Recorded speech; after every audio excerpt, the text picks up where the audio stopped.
Թեմի հարգելի հետևողներ, կզրուցենք Հայաստանի Հանրապետական Կուսակցության Երիթևի նախագահ, Հայաստանի Հանրապետական Կուսակցության գործադիր մարմնի անդամ Հենրիխ Դանիելյանի հետ։ Պարոն Դանիելյան, մի փոքր էլ առաջ կգաք, այսպես։ Պարոն Դանիելյան, հերթական դատական նիստն է ձեր կուսակից ընկերոջը, գործընկերոջը, ընկերոջը վերաբերվող Աշոտյանից ինչ են ուզում իշխանությունները։ Բարև ձեզ, նախ պետք է փաստենք, որ սա դասական քաղաքական հետապնդում է, որ արդեն 8 տարի է մենք տեսնում ենք իշխանության վարքագիծը խոսքի ազատությանը վերաբերող հարցերի շուրջ։ Արմեն Աշոտյանը արդեն քանիցս ենթարկվել է այդ խոշտանգումներին, նրանք փորձում են լրացնել ազգային օրակարգ սպասարկող գործիչներին, նրանք փորձում են վախի մթնոլորտ սերմանեն խոսքի ազատության վերաբերյալ, նրանք փորձում են մարդկանց ճնշումների ենթարկելով պահպանեն այն իրավիճակը,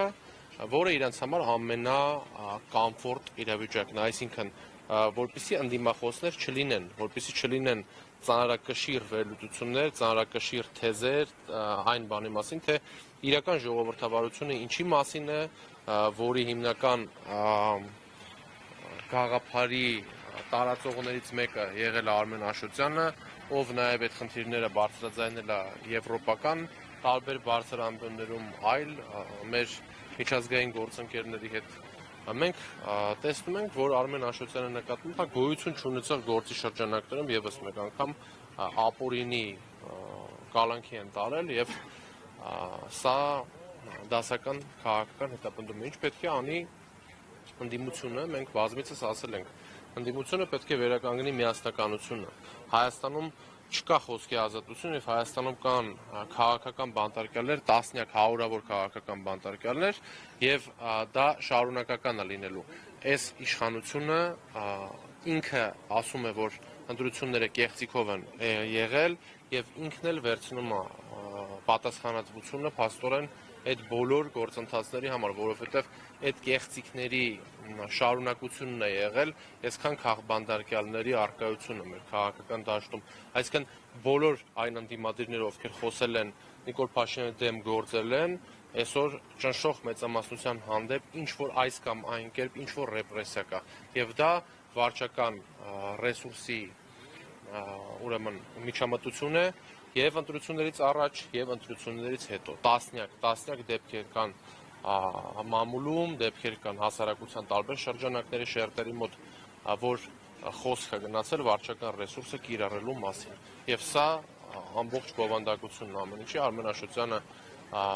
որևէ մեղք չի գործել, որևէ հանցանք չի գործել եւ նա դասական քաղաքական բանտարկյալ է, ում պահում են ազգային արժեքների պայքարի, մեր ինքնության համար պայքարի, հայկական Արցախի համար պայքարի, Հայաստանի Հանրապետության հայկական ընթացքի համար պայքարելու տրամաբանությունը պահպանելու համար։ Շնորհակալություն։ Այսօրակարգում սահմանադրական դատարանն է եւ դատարանի որոշումը հատկապես ընդդիմադիր գործիչները ուժերը սպասում են, թե այդ որոշումից հետո ինչ քայլեր կձեռնարկեն։ Նախ 5 օր արդյոք դուք հետևել եք դատարանում քննարկումներին, դատաքննության ինչ տպավորություն ունեք եւ որպես քաղաքական ուժ արդեն ունեք որոշում, թե սահմանադրական դատարանի որոշումից հետո ինչ քայլեր դուք կձեռնարկեք։ Մենք մեր տրամաբանությունը քայլերի ասել ենք ընտրություններից առաջ եւ ընտրություններից հետո մենք ասել ենք, որ ընդդիմությունը պետքա միասնական լինի եւ միասնական պայքարով է, ընդհանրապես պայքարով է միայն հնարավոր։ Ես անձամբ որևէ սպասելիք չունեմ սահմանադրական դատարանից, այո, հետևել եմ, այո, նայել եմ ընթացքին, բայց այդ ընթացքից եւս որևէ սպասում չունեմ, որովհետեւ այդ նույն բանա ոնց որ հիմա մենք ասենք, որ ինչ որ սպասում կարող ենք ունենալ դատա իրավական համակարգից, որը հստակ քաղաքական որոշումներ է կայացնում եւ ես կարծում եմ, որ սահմանադրական դատարանը եւս չի լինի բացառություն եւ կկայացնի այնպիսի որոշում, որը միանշանակ ձեռ է տալիս Նիկոլ Փաշինյանի եւ քաղաքացիական պայմանագիր կուսակցությանը, որովհետեւ եթե այդպես չլիներ, սահմանադրական դատարանը առնվազն հարցեր կտար, թե ինչի որոշեցիք ընտրություններից առաջ թոշակառուների թոշակը բարձրացնել, ինչու ընտրություններից առաջ որոշեցիք այս կամ այն բանը անել, հա մենք տասնյակ անգամներ եւ տարիներ շարունակ խոսել ենք թոշակների բարձրացման մասին, բայց նրանք ոչ մի օր չբարձրացրեցին այն ժամանակ, երբ որ ընտրություններ բարձրացրեցին այն ժամանակ, երբ որ իրենց էր ձեռնտու բժշկական ապահովագրությունը նույնպես եւ տասնյակ այլ օրինակներ կա, որոնք սահմանադրական դատարանում դատարանի կողմից պետք է անաչառ դատարանը հարց տար, թե արդյոք դա չի խանգարել ազատ կամ արտահայտման իրավունքին քաղաքացիների, արդյոք չի խանգարել, երբ որ